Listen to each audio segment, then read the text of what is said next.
At a time when the nearest neighbours to Russia are urging other countries around Europe to start conscripting soldiers into the local armies, the Defence Secretary has, on the day of NATO's 75th birthday, urged allies to pay their way to make sure they're paying 2% of GDP on defence.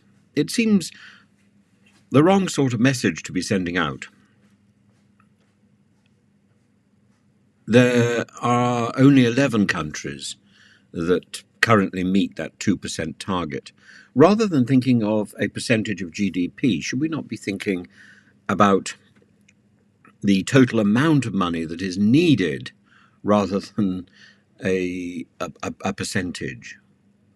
NATO needs to meet its commitments rather than to have some sort of game about parity and about how much everybody's chipping in.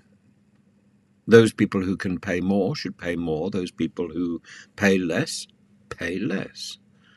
At the moment, it's about a huge insurance policy. It's not about parity. It's, you get rid of NATO at your peril. And the language of Trump is not good language to emulate. And Grant Shapps should really know better. He said that we should not be spending our time paying tribute to NATO's past. That's not enough. Today we must urge urgent thought to once again look at the alliance's future. We've moved from a post-war world to a pre-World War, and Russia is menacing our neighbours. China is increasingly belligerent. Iran is using its proxies to cause regional havoc from the Middle East to the Straits of Yemen, and North Korea is perpetually rattling its nuclear sabre.